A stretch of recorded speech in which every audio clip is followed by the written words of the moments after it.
उसको हम अति संवेदनशीलता के साथ हैंडल करेंगे। ऑलरेडी इसके लिए जो कमेटी बनी है, इस कमेटी ने ऑलरेडी रिप्रेजेंटेशंस रिसीव करना चालू कर दिया है। जितने आरआरबी के सीनियर ऑफिसर्स हैं उन्होंने ऑलरेडी अपने स्टूडेंट्स के कई ग्रुप्स के साथ आज भी मीटिंग्स की हैं। कई हज़ारों बच्चों ने आज रिप्रेजेंटेशन दिया अपना। तो मैं आपसे ये विश्वास दिलाता हूँ आपको कि आप किसी की भी बातों में ना आए, कोई भी भ्रम में ना आए। कोई भी बात अगर कोई भी कह रहा है, मैं आपका भाई हूँ, मैं आपके साथ हूँ और किसी भी तरीके से हम इन सब समस्याओं का समाधान करेंगे और अति संवेदनशीलता के साथ करेंगे। प्रधानमंत्री श्री नरेंद्र मोदी जी ने इतनी उदारता के साथ इतनी सारी वैकेंसीज दी हैं, तो हम उसमें किस तरह से हमारे नौजवान साथियों को फ़ायदा मिले, बेनिफिट मिले, वो हमारा कर्तव्य है, हम उसको निभाएंगे। जी सर, दूरदर्शन के माध्यम से देश पूरा आपको सुन रहा है और छात्र खासतौर से जिन्होंने इस परीक्षा में अप्लाई किया था उनके मन में भी इस प्रकार का सवाल है कि क्या अब जब एक कमेटी बन गई है, क्या एक कंप्लीट सोल्यूशन इस कमेटी के माध्यम से आ पाएगा, वो भी टाइम बाउंड मैनर में? उसको लेकर आप क्या कहना चाहेंगे? देखिए, मुद्दे इसमें क्या है, हम थोड़ा सा अगर बारीकी से देखें, सबसे पहली बात आती है कि संख्या 1,25,00,000 के आसपास एप्लीकेंट्स। तो उसको इतने बड़े एग्ज़ाम को सही तरीके से कराना, वो अपने आप में रेलवे के सभी कर्मचारियों ने मिलके, आरआरबीज़ ने, सब ने मिलके, और छात्रों का भी धन्यवाद कि उन्होंने इसमें पूरा सहयोग दिया। जिस तरह से एकदम सुचारू तरीके से एग्ज़ाम हुआ, कहीं पे कोई कंप्लेंट नहीं आई। नंबर ऑफ वैकेंसीज के अगेंस्ट कितने को शॉर्टलिस्ट करना है, वो एक पुरानी प्रथा है, वो हमेशा से नियम चला आ रहा है। 2015 से पहले 10 गुने होता था। 10 गुने होने से बहुत कम लोगों को चांस मिलती थी। मोदी जी ने आके 2015 में आने के बाद में इसको 15 गुना किया पहले, फिर 2019 में इसको 20 गुना किया, यानी अधिक से अधिक छात्रों को वैकेंसी के अगेंस्ट चांस मिले मेन एग्ज़ाम देने का।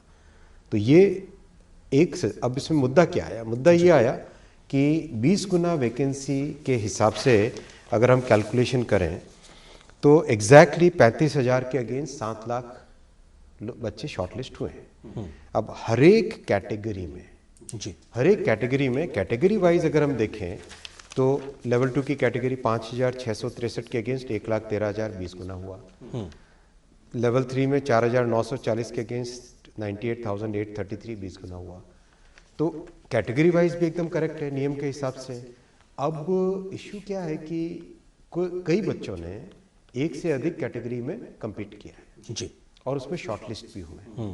तो शॉर्टलिस्ट होने के कारण ओवरऑल 7 लाख यहाँ नंबर आता है, लेकिन जो छात्रों का कहना है कि जो बच्चे एक से ज़्यादा कैटेगरी में compete करके, उनको आप सिर्फ एक ही गिनिए। तो ये एक ऐसी चीज़ है जिसको समाधान किया जा सकता है। इसके लिए कोई सड़क पे उतरने की ज़रूरत नहीं है, इसके लिए कोई आग लगाने की ज़रूरत नहीं। रेलवे आपकी अपनी खुद की संपत्ति है। छात्रों से मेरा निवेदन है। सर आपने जो समाधान शब्द कहा, चिंता छात्रों को यही है कि वो समाधान क्या हुआ, क्योंकि बहुत बड़ी संख्या में छात्रों को लग रहा है कि शायद उनके हिस्से का हक चला गया। तो क्या वो 20 गुना संख्या रहते हुए हर प्रकार के छात्र को उसको वाजिब हक मिल सके, इसको लेकर क्या समाधान हो सकता है? लगता है कि इसका समाधान संभव है, और जिस संपर्क के साथ जो आज रिप्रेजेंटेशंस आए हैं छात्रों के, उन छात्रों के रिप्रेजेंटेशन को देख के भी लग रहा है कि इसका समाधान संभव है। कमेटी बहुत ही सीनियर और एक्सपीरियंस्ड लोगों की है, जिन लोगों ने रिक्रूटमेंट में बहुत सारा एक अनुभव हासिल किया हुआ है। तो मेरा निवेदन है छात्रों से, मात्र 3 हफ्ते की बात है, 3 हफ्ते में आप सबके सब रिप्रेजेंटेशंस देंगे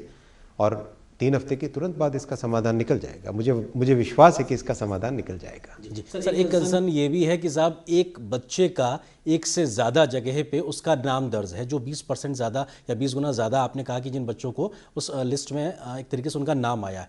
तो ये एक बच्चों को तर्क दिया जा रहा है, बच्चे तर्क इस बात को दे रहा है कि साहब ये उनके साथ अन्याय है, क्योंकि एक व्यक्ति का नाम एक से ज़्यादा जगह है।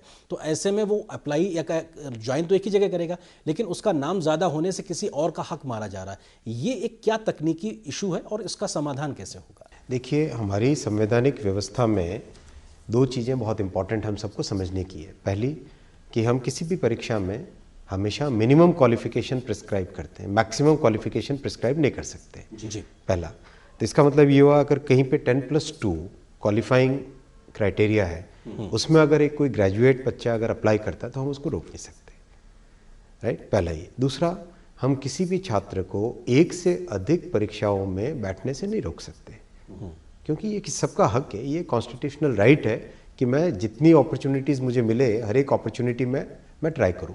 ये सभी का एक रहता है, हम भी उसी प्रक्रिया से गुजरे हैं। हमने देखा है ये तकलीफ़ क्या होती है, ये दर्द क्या होता है, इसमें किस तरह से मानसिक तौर पे जो पेन होता है, जो टेंशन रहता है, जो एंग्जाइटी रहती है, वो मैं समझ सकता हूँ, बहुत अच्छे से समझ सकता हूँ। तो क्या इसका एक तार्किक, लॉजिकल और लीगल सॉल्यूशन निकल सकता है? मेरा मानना है हाँ, निकल सकता है सॉल्यूशन। सर एक बिल्कुल एक लेमन लैंग्वेज में ये तर्क दिया जा रहा है कि साहब 10वीं जो 12वीं पास बच्चों के लिए जो एग्ज़ाम कंडक्ट किया गया तो उसमें ग्रेजुएशन के बच्चे जब आएंगे तो वो बेहतर करेंगे और ऐसी स्थिति में उनका हक कहीं ना कहीं शायद चला जाएगा। ये बिल्कुल एक साधारण सी समझ पाने वाली कही जा सकने वाली बात है। ये लगातार बड़ी संख्या में छात्र कह रहे हैं, ऐसे छात्रों को आप क्या कहेंगे? मैं कह रहा हूँ कि आपका रिप्रेजेंटेशन हमारे पास आ रहा है, आज ही आना चालू हो गया है। कमेटी ने ऑलरेडी फंक्शनिंग चालू कर दी है। कमेटी कल बनी, आज से फंक्शनिंग चालू कर चुकी है, कल से ही चालू कर दिया था फंक्शनिंग। आरआरबी सभी छात्रों के साथ मिलना चालू कर दिया ऑलरेडी। रिप्रेजेंटेशंस कितने सारे रिसीव हो चुके हैं, तो मुझे पूरा विश्वास है कि इसका सोल्यूशन निकलेगा। जी सर, महत्वपूर्ण चीज़ ये भी है कि किस तरीके से आप ये कह रहे हैं 3 सप्ताह तक एक समय, एक विंडो खोल के रखी है कि आपको वो अपने आप में देना है। महत्वपूर्ण चीज़ ये भी है कि अब जब 3 सप्ताह का समय है, आपने एक टाइम बाउंड तरीके से आगे बढ़ने की बात करी है, तो क्या ये 3 सप्ताह अपने आप में पर्याप्त होगा? कई छात्र इस बात को लेकर भी कह रहे हैं कि जब आपको इतना लंबा वक्त लग गया इस पूरी प्रक्रिया को कंडक्ट करने में, एग्जाम कंडक्ट करने में, तो क्या 3 सप्ताह में आप इतना बड़ी प्रक्रिया को फिर से कंडक्ट कर पाएंगे? कि 1,25,00,000 लोगों का एग्ज़ाम लेना कोई छोटी बात नहीं होती है। जी। आप देखिए बड़े बड़े एग्ज़ाम अगर हैं, यूपीएससी का एग्ज़ाम, जेई का एग्ज़ाम, इन सब एग्ज़ाम में संख्या लाखों में ही होती है। ये 1 करोड़ से ज़्यादा का है और उसको भी ढंग से कराना, एकदम बिल्कुल फेयर वे में कराना, ट्रांसपेरेंट वे में कराना, डेफिनेटली एक बड़ा काम होता है। ये मेरे ख्याल से सब बच्चे भी समझते हैं। मुझे बच्चों ने, किसी ने, मतलब जो मुझे फीडबैक मिला, जितना मेरा संपर्क हुआ और जो संवाद हुआ, उससे जो समझ में आया कि कंप्लेंट वहाँ नहीं है, मुद्दे 2 हैं। एक मुद्दा जो अभी आपने 20 टाइम्स वाला बोला, दूसरा मुद्दा है ग्रुप डी का, कि आप इसको सिंगल फेज करेंगे या डबल फेज करेंगे। जी। तो डबल फेज के पीछे सोच ये थी कि 1,25,00,000, उसमें भी 1,35,00,000 या 1,15,00,000 के आसपास एप्लीकेशन है, 1 करोड़ से अधिक है। तो उससे इतने बड़े एग्जाम में यूनिफॉर्मिटी कैसे लाए? आज मान लीजिए मैं अगर प्रीलिम एग्जाम दे रहा हूँ, उस दिन अगर मेरी तबीयत थोड़ी कमज़ोर रही, तो उस दिन मैं एग्ज़ाम ढंग से परफॉर्म नहीं कर पाया, तो मेरे पास कम से कम एक और चांस होना चाहिए मेन एग्ज़ाम के टाइम में ढंग से मेरिट में आ जाऊँ, राइट? ये थॉट प्रोसेस के साथ 2 स्टेज किया गया था। लेकिन जो पुरानी सिस्टम था जिसमें सिंगल स्टेज में किया जाता था, और अभी जो छात्रों का रिप्रेजेंटेशन है, उसका भी एक समाधान निकल सकता है। ये कोई बहुत बड़े ऐसे मुद्दे नहीं है जिन मुद्दों पे सड़क पे उतरना पड़े। सड़क पे उतरे हुए छात्र ये भी कह रहे हैं कि जो सेकंड फेज में आपको जो प्रक्रिया अपनानी थी, आपने पहले ही फेज में अपना ली, इसकी वजह से भी उनको दिक्कतें पेश आ रही हैं। ऐसा नहीं है, सेकंड फेज फर्स्ट फेज तो दोनों ही कंप्यूटर बेस्ड टेस्ट होते हैं। आजकल तो वैसे भी एग्जाम सारे के सारे कंप्यूटर बेस्ड टेस्ट हैं, तो एकदम फेयर और रीजनेबल और ट्रांसपेरेंट तरीके से है वो तो। जी सर, चूंकि इतना बड़ा एग्ज़ाम आपने कंडक्ट कराया, इसमें 1.25 करोड़ के आसपास एप्लीकेंट उसमें आए, और उस एग्ज़ाम को कहीं से भी कोई पेपर लीक की खबर नहीं आई, कहीं से इस प्रकार कोई खबर नहीं आई कि साहब इस प्रकार की कोई दिक्कत हुई है एग्ज़ाम कंडक्ट करने, तब जबकि कोविड चल रहा था। इसको तो हर कोई अप्रिशिएट कर रहा है। किस प्रकार का वो एक बड़ा चैलेंज था जो आप उससे निकल आए, लेकिन इस प्रकार की छोटी छोटी चीज़ों को लेकर अब दिक्कतें पैदा हो रही हैं? देखिए, जब इतनी कठिन परिस्थितियों में भी इतना डिफ़िकल्ट एग्ज़ाम कर लिया है, तो इस प्रॉब्लम को भी सॉल्व करेंगे, आप निश्चिंत रहिए। और छात्रों को भी मैं कहता हूं कि आप छात्र भाइयों को मैं कहता हूं कि निश्चिंत रहिए, आप इसका सॉल्यूशन निकलेगा। जी सर, हमने देखा कि जो छात्र सड़क पे उतरे थे और उसके बाद में उनके साथ में पुलिस की कार्रवाई भी हुई, इसको लेकर भी बहुत ज़्यादा खबरें बनी, उस सबको लेकर रेलवे की संपत्ति का नुकसान भी हुआ। आप इस पूरे घटनाक्रम को किस तरीके से देखते हैं? क्या ये एक टाली जा सकने वाली एक स्थिति हो सकती थी?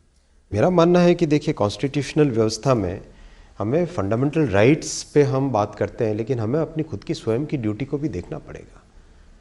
हम सभी नागरिकों को अपनी ड्यूटी को भी देखना पड़ेगा। पब्लिक प्रॉपर्टी को बचाना, चाहे रेलवे हो, सड़क हो, कोई भी ऑफिस हो, कुछ भी हो, सड़क, एक स्ट्रीट लाइट भी हो, बचाना वो हमारी फंडामेंटल ड्यूटी भी है। मैं नहीं मानता कि हम देश में